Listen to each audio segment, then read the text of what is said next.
All right, everybody, this is the 8.2 ellipses for Algebra 2 Pre-Calc.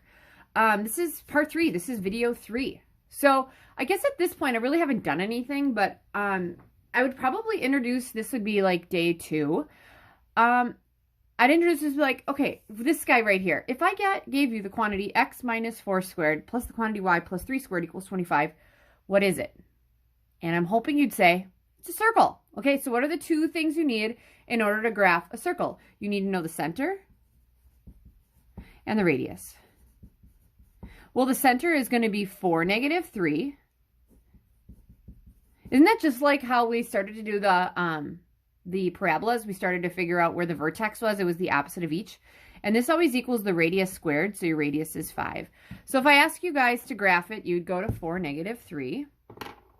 Here's my stylus. Here we go. Oop, I gotta make sure this is on right. There we go. So you'd go to 4, -3. And then we said what, that the center or the radius was 5. So I'd go up 1, 2, 3, 4, 5. 1, 2, 3, 4, 5. 1, 2, 3, 4, 5. 1, 2, 3, 4, 5. Right? And that would be my circle. And it's horrible. But you get what I'm trying to say. Because I always say I'm just going to check those, right? All right. So there it is. Okay. We're going to go on to a slide, next one, in just a second. So here's the thing. Can't I change this? All right. If I change this and I divided everything by 25, wouldn't that be x minus 4 squared over 25 plus y plus 3 squared over 25 equals 1? Yeah, it would. So when I gave you guys the standard form, and I went through all the parts, but I really didn't give you the standard form, I had it equal to 1. That's why it equals 1 in all of these, okay, guys? For an ellipse, you always have to have it equal to 1. So then I would pose the question for this. Okay, so this is number 1, we graphed. Number 2, graph this. Let's say I have the quantity x minus 4 squared over, let's go with 49. Plus the quantity y plus 3 squared, I'm going to stick with that, over, let's make this 16 equals 1. Okay, let's think about what we did here, okay? Making a connection from here to here. So would it make sense in this guy, I went to the right 4 and then down 3, right? And then we went up 5, down, right? Because that was what r squared was. So more than likely what I could get some of you guys to say at this point would be, oh, the center is definitely at 4, -3, right? So let's go ahead and we'll graph this, okay? So I'll keep that up there. Here we go. So here we go. 4, -3. We're at the same. Then my next question would be, okay, we're not going up and down 5. We're going, okay. So at this one, we'd have dividing by 25, so that'd be 5 in both directions. I'm going to go to the right and left the square root of this. So the square root of 49 is 7. 1, 2, 3, 4, 5, 6, 7. 1, 2, 3, 4, 5, 6, 7, right? And then I'm going to go up and down. That'd be 4. 1, 2, 3, 4. 1, 2, 3, 4. And then I draw my ellipse. It's not the best in the world, but there you go. Okay, and that's what that is. So then if I had to find all of its parts, to find its, this would be a vertex, that would be a vertex, right? So that would be what this was 4, and then I had to add 7. So this would be what, 11, -4. No, -3, my bad. And this would have started at 4, and I had to subtract 7. That'd be -3. That's -3, because that should stay the same. And then I'm going up 1, 2, 3, 4. So this would be what we went to the right 4 and then up, that'd be 1. And this was to the right 4. And then we would take the k value I had before, which was -3, and I'd have to subtract 4. That'd be -7.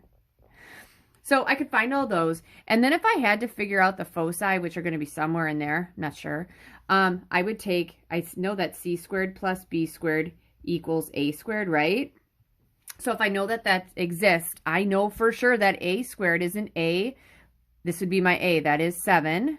So this is going to be equal to 7 squared, and that equals, I don't know my c squared plus, but I do know my b squared is, what, 4, right?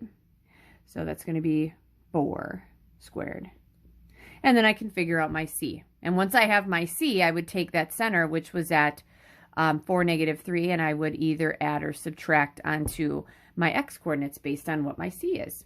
All right, so that's pretty much how I go about starting this whole thing and be like, okay, guys, an ellipse is the same thing as a circle. It's just that we take these points and we're not going to go to the right and left, up and down the same amount now. We're going to go a little bit differently, okay? So what we're going to do is we're going to start to look at some questions, and then we'll do some graphing. I may need to do some graphing. I may not need to do some graphing. But just like the last set, if you know your vocabulary, you should be good to go. All right. And if I need to graph there, I'll keep that there. All right. So that brings me to all of my examples now. So let's see how far we get today. So let's look at example 1. So this is example 1, 2. This is example 3. Sorry. Usually in class, I would start off with something like this and not really give an example. So what I want to do is I want to find the vertices and foci of the ellipse.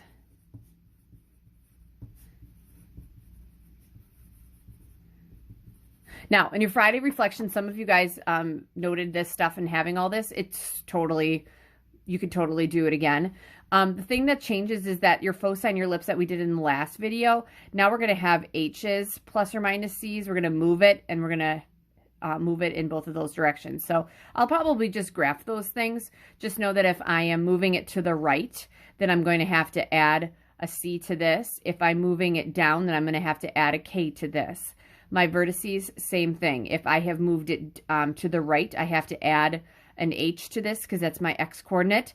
And then obviously this is going to be my K, and this would be my H, and then I'd have to add or subtract K to that. So it's all the same things, except I'm going to start throwing H's and K's in there. All right, here we go. 4x squared plus 9y squared equals 36.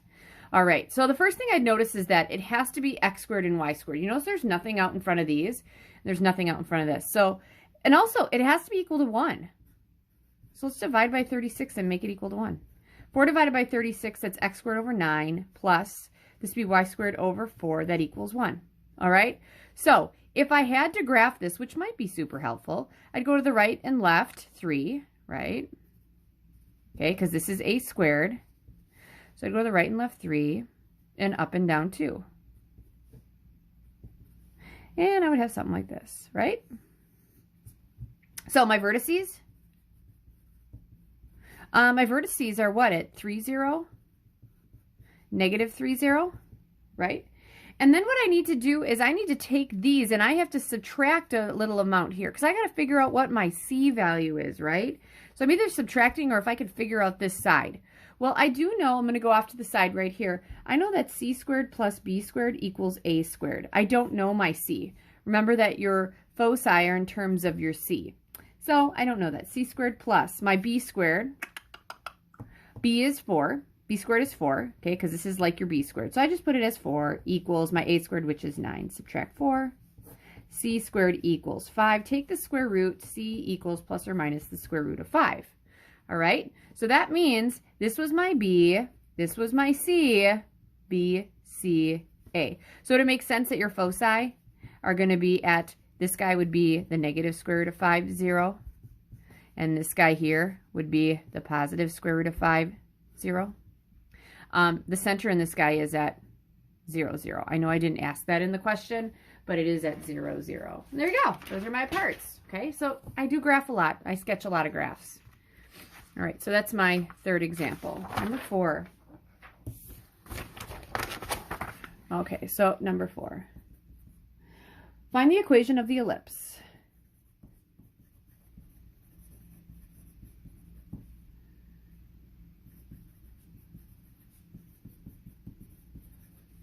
Whose foci are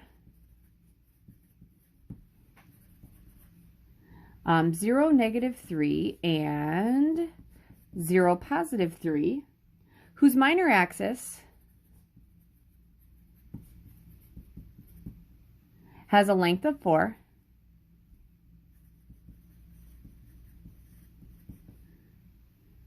okay, and sketch the graph.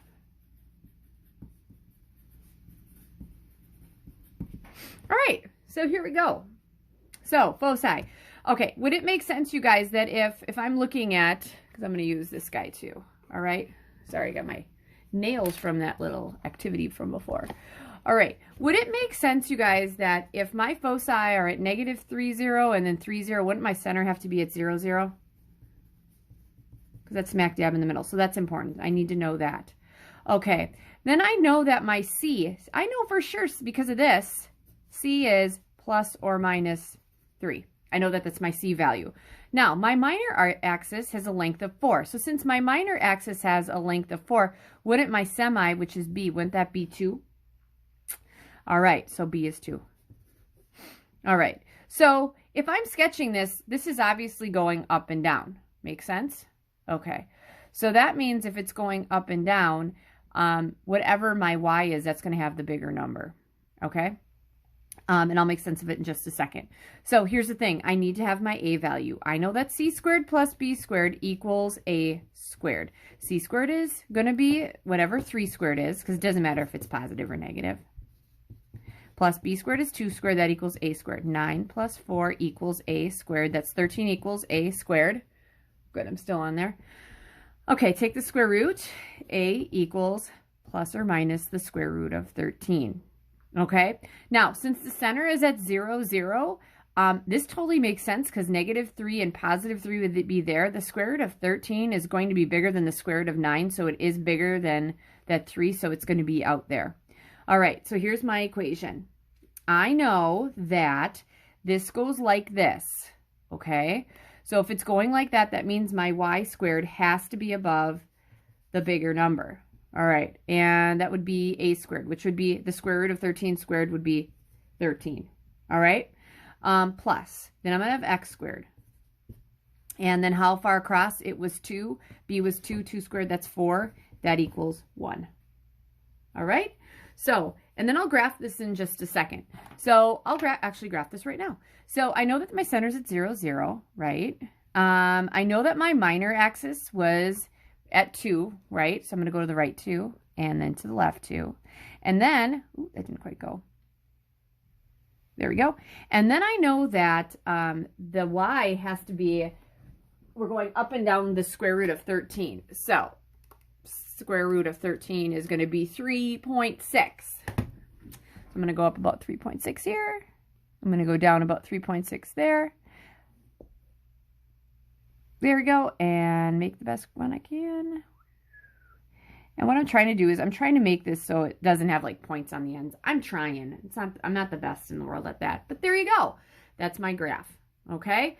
But A squared is always the biggest, so this is on the Y then because it's going up and down. And I knew it was on the Y because your foci were right here, and if the foci are up in here, then your vertices have to also be in there.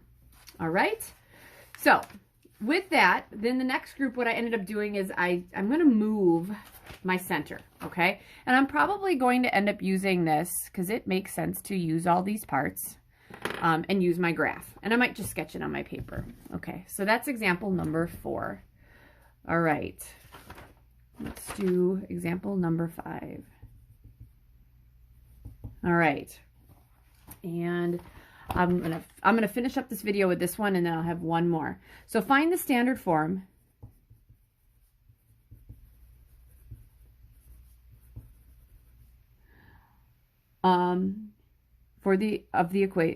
standard form equation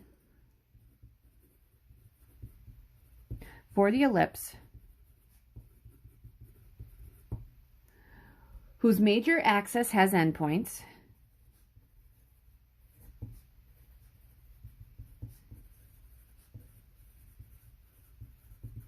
of -2, -1, and 8, -1, and whose minor axis has a length of 8.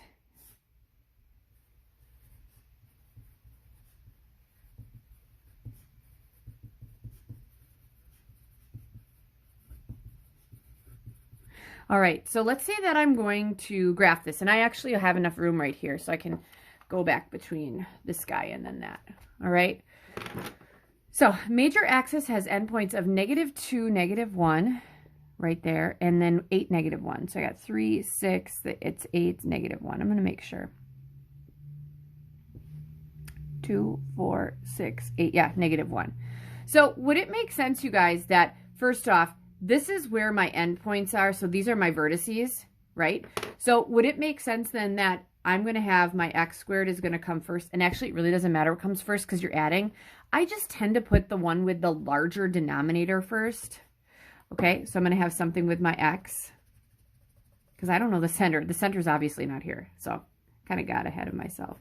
And then that's going to be squared, and then something with a y. Hopefully that equals 1. All right, so here we go. I need to find the center. That's one thing I have to find. So I do know that the center has a y coordinate of -1. Okay, because I'm looking at that in my picture. And for the x coordinates, can I just average the -2 and the 8? So -2 plus 8 gives me 6. 6 divided by 2 is 3. And let's see if that makes sense. 3, -1 right there. So it goes 1, 2, 3, 4, 5. Yep, 1, 2, 3, 4, 5. Yep, I'm feeling good about that. So the center's at 3, -1. So this is going to be x squared minus 3, or x minus 3 squared plus y.